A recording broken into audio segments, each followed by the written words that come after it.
Luísa, me fala um pouco sobre esse sítio aqui, o que é que representam essas gravuras e há mais ou menos quantos anos eles foram feitos aqui nessa localidade de Milagres?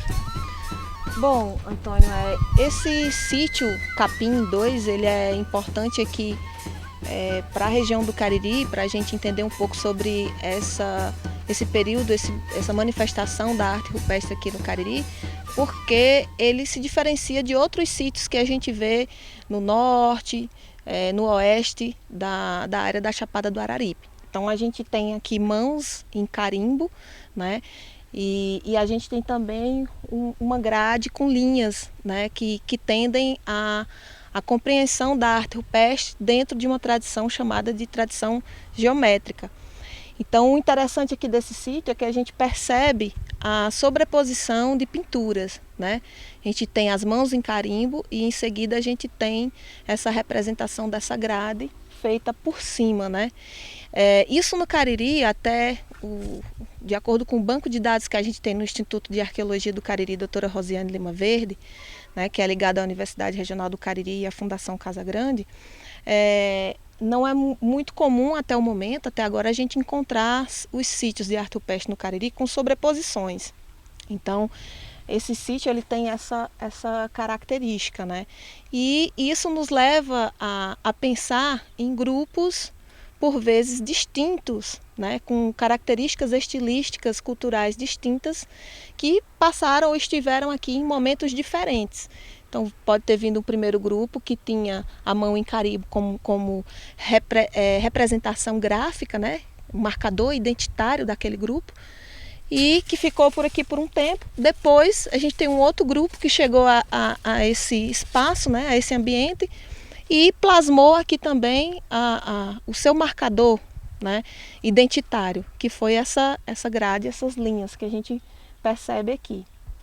E esse sítio ele tem esse diferencial, né? E a singularidade é porque a gente também tem algumas amostras também no Instituto de Arqueologia do Cariri, dentro da pesquisa da Rosiane e também do outro pesquisador, né, que a gente tem aqui na cidade de Milagres, que é o Jonas, que a gente tem exemplares, amostras desses pigmentos, né, da matéria-prima que foi utilizada, né, no caso o óxido de ferro, do pigmento mineral que pode ter sido utilizado para fazer essas pinturas.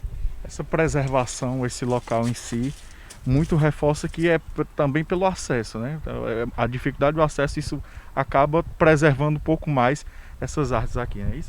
Sim, aqui no Cariri, principalmente os sítios de arte rupestre, não tem se configurado como sítios de habitação, sítios de ocupação, como a gente vê nas pesquisas que são feitas em outras áreas do Nordeste, né?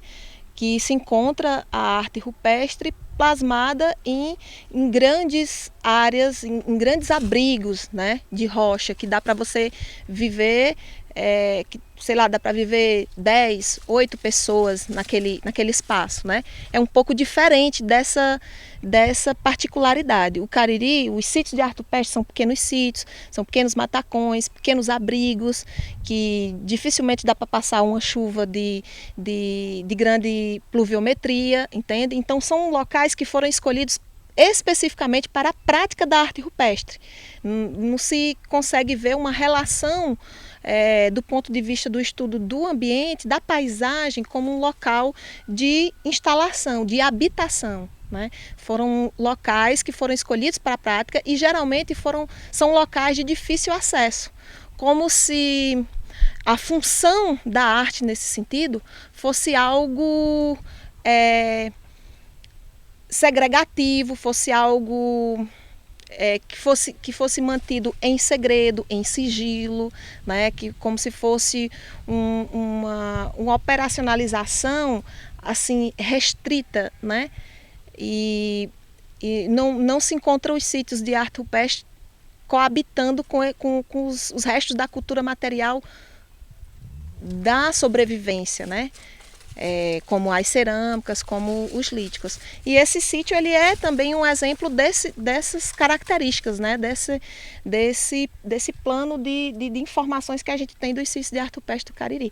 E esse sítio ele é mais um que reforça isso, né? Você vê que é um bloco de rocha pequeno que foi aproveitado o espaço que o suporte tinha para poder receber o registro, né? Para receber a pintura.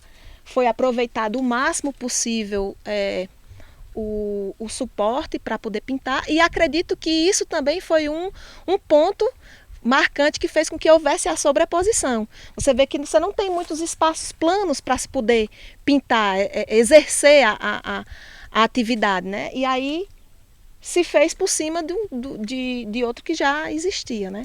Então esse é um exemplo no Cariri de sítios com sobreposição, né? E com esse marcador identitário de mãos em carimbo e representações com figuras, com desenhos com tendência à geometrização.